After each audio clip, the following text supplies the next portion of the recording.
buenas. Continuemos entonces con nuestra labor termodinámica. Es una maravilla, ¿sí? Todavía hay energía para rayar termodinámica, chévere. Entonces, oiga, rayamos isoterma, isobara, isocora, adiabata, ¿cierto? Estuvimos mirando, ¿qué fue? Fue el último que miramos, gamma, factor gamma, y unos ejercicios propuestos ahí. Había una cuestión de, ¿cómo es que se llama? Bueno, sí, las cuestiones de la, sí, lo último que discutimos fue velocidad de RMS y velocidad del sonido, probando que no eran exactamente iguales, que de pronto había una relación entre ellas, que hay una proporcionalidad, que uno dice que pues sí tiene una dependencia la una de la otra, pero que no son exactamente lo mismo, porque recuerden que la velocidad del sonido lo que hace referencia es cómo la onda de sonido viaja a través de ese medio material. ¿Sí estamos? Mientras que la velocidad de RMS habla un poco de la agitación de las partículas. ¿Sí estamos? De la velocidad con la que se mueven las partículas. Estas son dos cosas completamente diferentes, ¿sí? Sí están relacionadas, pero no son lo mismo. Bueno, bien, hoy quiero hablar del poder. Entonces hablemos del poder. Hoy quiero que hablemos del teorema de equipartición de Maxwell, que es un teorema que realmente surge de resolver problemas muy complejos, pero que pues después de resolverlo, entonces los tipos se encuentran como un patrón de comportamiento, ¿sí? O sea, un patrón de comportamiento dentro del sistema termodinámico, pero en general eso no es para nada trivial, es una cosa bastante compleja, ¿sí? Entonces quiero que revisemos eso con mucho cuidado. Entonces miren,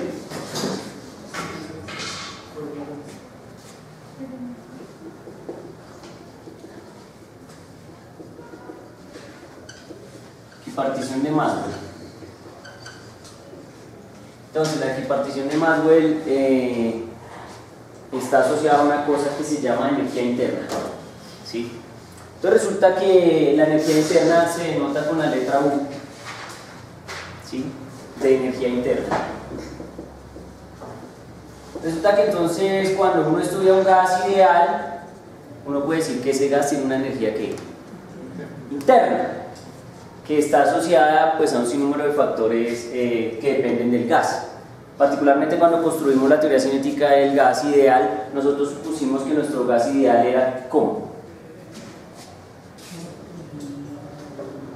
¿Qué condiciones habían? ¿Qué pasa? O sea, ¿cómo se comportaba el gas ideal? Porque había varias variables, dependía del volumen, del número de partículas. No. El modelo cinético del gas ideal, es decir, cuando construíamos un gas ideal como modelo cinético, como modelo molecular, hacíamos unas ciertas suposiciones, unas hipótesis de 5 o 6 hipótesis.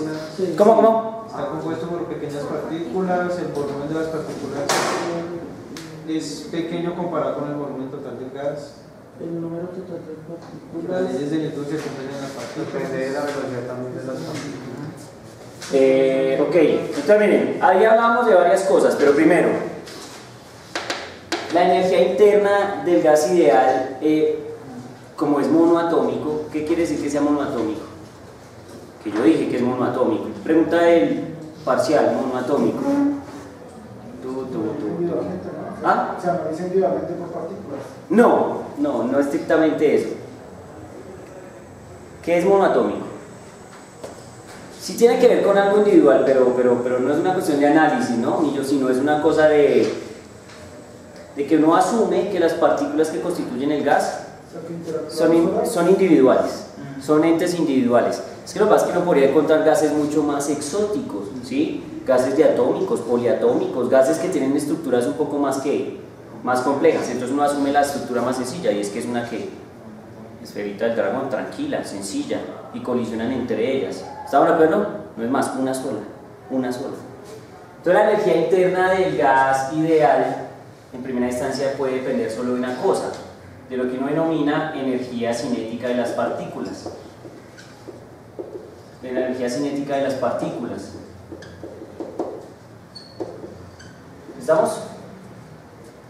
Que en general se denota con la letra Q. K de energía cinética. ¿Sí? Y entonces lo que uno dice es que K va a ser proporcional a un medio de qué, en el caso, a un medio de la masa por la velocidad, ¿cierto? Al cuadrado. Pero si ustedes recuerdan, nosotros encontramos una relación que era como así, con la velocidad de RMS, ¿cierto? Era la media cuadrada. E incluso encontramos que la energía cinética estaba asociada a una cosa que nosotros denominábamos los tres medios de qué, ¿cierto? De NK Boltzmann T o EK Boltzmann T. ¿Están de acuerdo? Acá, de EK Boltzmann T, así. ¿Listo? Entonces dice, quieto, esos son tres medios de EK Boltzmann T. Entonces resulta que la energía cinética de ese sistema determina esta expresión. Determina esta expresión y yo la demostré paso a paso. Entonces, cuando nosotros vamos a estudiar el gas ideal, usando lo que hemos discutido, todo lo que hemos discutido de trabajo, que ya han sido bastantes cosas, ¿cierto? Trabajo sobre el gas ideal, pues estamos de acuerdo que cuando nosotros hacemos un trabajo sobre el gas ideal, entonces la energía del gas ¿qué? Cambia, ¿sí? La energía cinética de las partículas cambia. Además porque nosotros sabemos que hay una variable termodinámica que determina la energía del gas, digamos cinética, y es que la temperatura, y nosotros probamos en esos procesos, incluso la clase pasada probamos en el ciclo, ¿cierto? Que la energía, que la temperatura cambiaba dependiendo del ciclo, ¿no? Que si ascendíamos, por ejemplo, por una isocora, entonces uno notaba un cambio en ¿qué? En la temperatura, o que si uno se movía sobre una isobara también podía encontrar un cambio en la temperatura. Entonces obviamente si la temperatura cambia, pues estamos garantizando que la energía cinética también lo hace. Y si este gas es un gas ideal y solo depende de su energía interna, de la energía cinética, pues entonces nosotros podemos concluir que el trabajo hecho sobre un gas ideal cambia la energía interna. ¿Aló? ¿Sí estamos? Eso es importante. O sea que uno podría escribir una expresión que relacione el trabajo y la energía interna, digamos así. Uno puede decir que el delta de la energía interna va a ser igual o va a estar relacionado con el ¿qué? Con el trabajo. ¿Sí? Obviamente, esto es asumiendo, ojo, porque estoy escribiendo algo que es peligroso, nos está acercando a la primera ley de la termodinámica. Estoy escribiendo algo peligroso. Cualquiera que vea el video, cualquiera que sepa de termodinámica, así dice, man, ¿de qué está hablando? Porque aquí hay una idea bárbara. Aquí estoy asumiendo que todo el trabajo se convierte en energía ¿qué? Cinética. ¿Estamos de acuerdo? Eso sería muy conservativo, sería un mundo muy lindo, sería una utopía mental. ¿Estamos? Porque obviamente uno sabe que en termodinámica hay una cosa que se llama calor, ¿cierto? Y se acuerdan que yo dije que el calor daña las cosas. Entonces obviamente aquí toca mirar que pueden haber procesos de pérdida o ganancia de energía por un factor que se denomina ¿qué? Calor. Pero pues como todavía no hemos discutido el calor, pues a priori si uno no tiene en cuenta el calor, pues entonces uno diría que el trabajo es ser capaz de cambiar la energía ¿qué? Interna del gas. ¿Me hago entender? Entonces me presente que eso es muy ¿qué? Muy importante, muy importante. Entonces miren, ¿qué encuentra Maxwell? ¿Qué es lo interesante en Maxwell? ¿Sí? Lo interesante en Maxwell es que resulta que él se da cuenta de algo chévere y es, dependiendo de las características que tiene el gas, es decir, si es monoatómico, si es diatómico, si es poliatómico, ¿sí? Él se da cuenta de que la energía depende de esas características morfológicas de la molécula, o sea, la forma que tiene.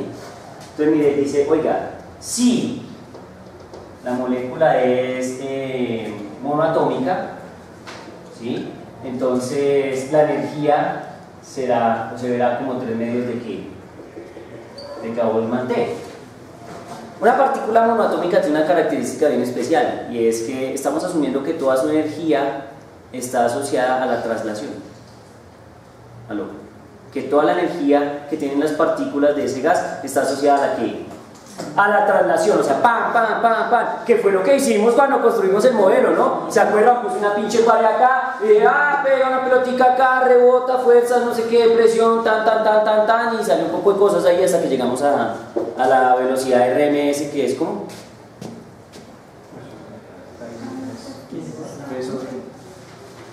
¡Quieto! Velocidad RMS, ¿qué es qué? La raíz de 6 La raíz de 3p sobre ρ. ¿Cierto? Que se parecía a la que Coca dijo que era la velocidad del sonido en un gas, que es como. ¿Qué es como?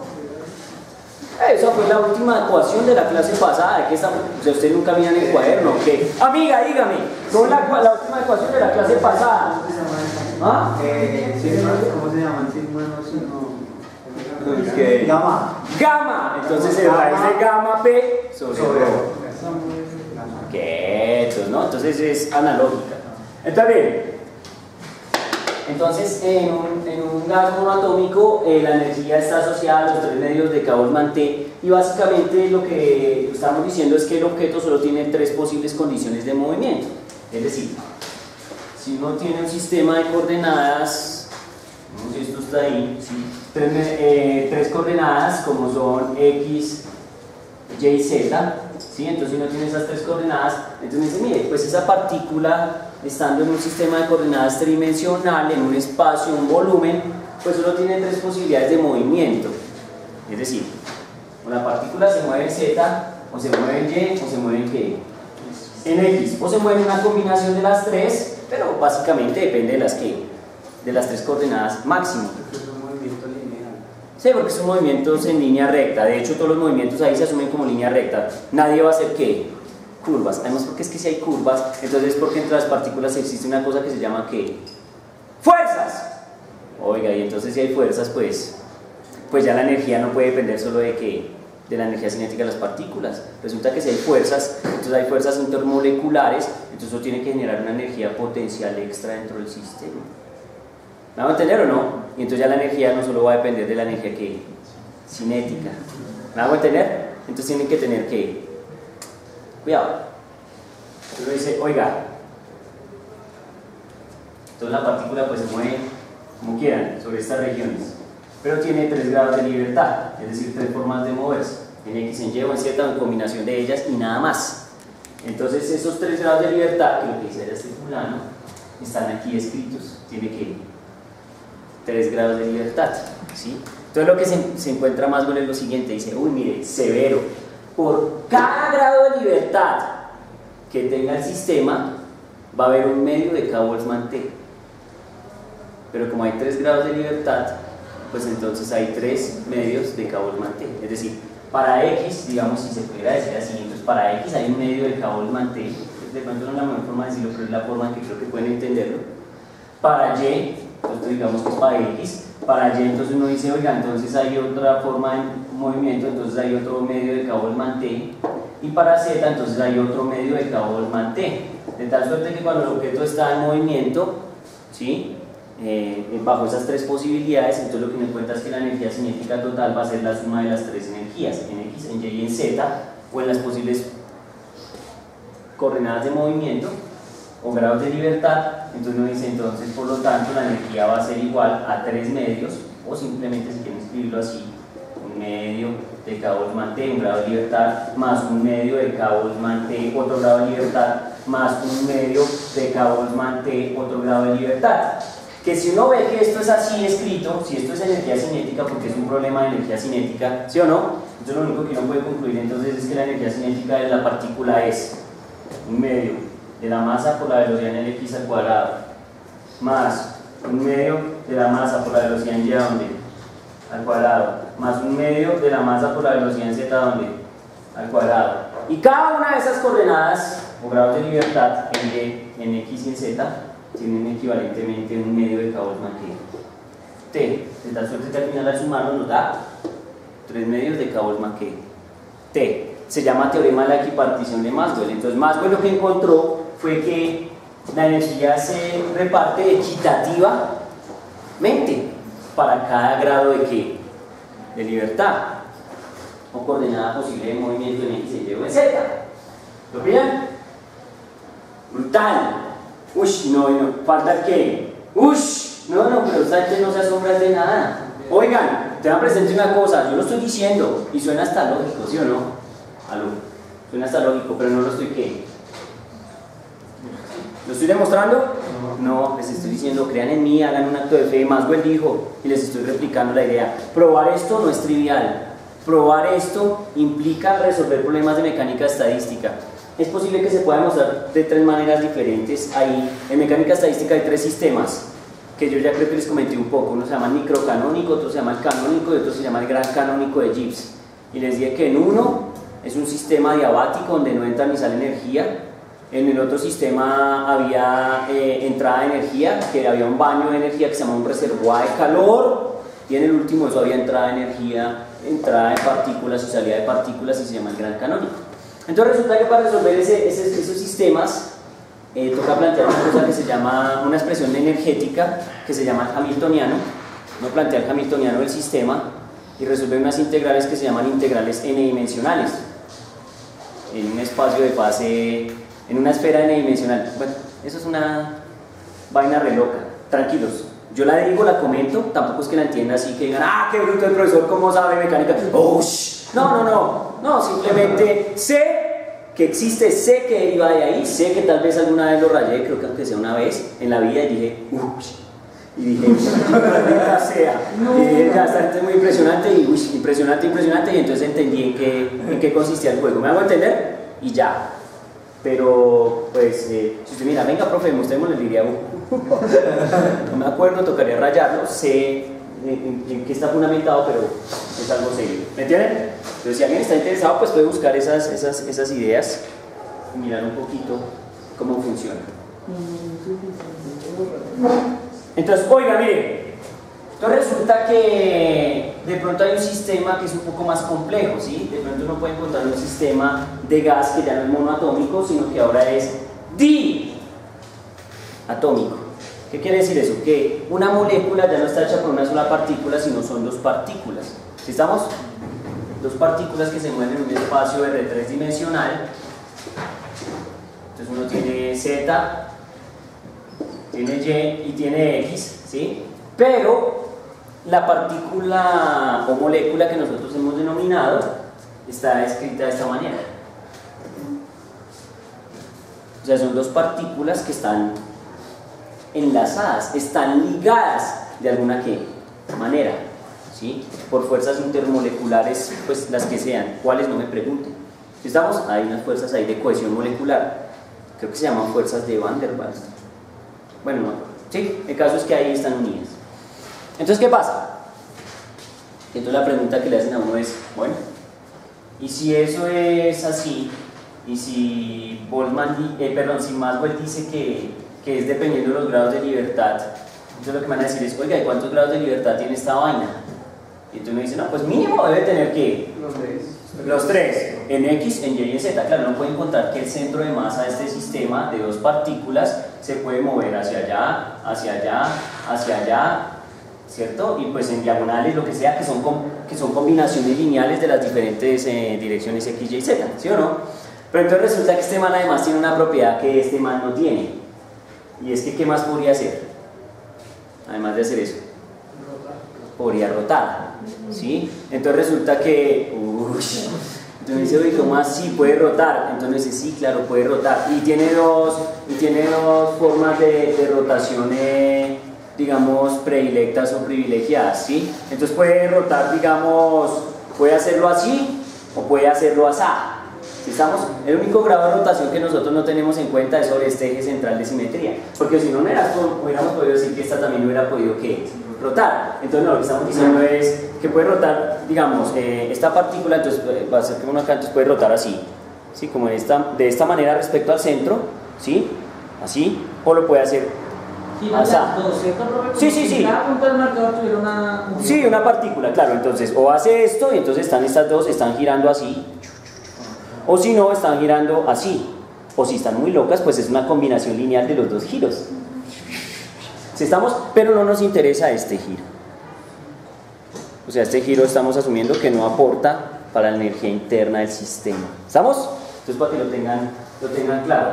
Entonces, uy, espere, y entonces, ¿cómo se calculan esas energías? Porque ya sé que las energías de traslación son un medio de m, bueno, obviamente aquí es la masa o centro de masa, la masa digamos, uno asume que la masa del sistema de las 2 partículas está concentrada en el centro entre las dos partículas, ¿sí? Eso se le llama centro de masa. ¿Saben calcular el centro de masa, no?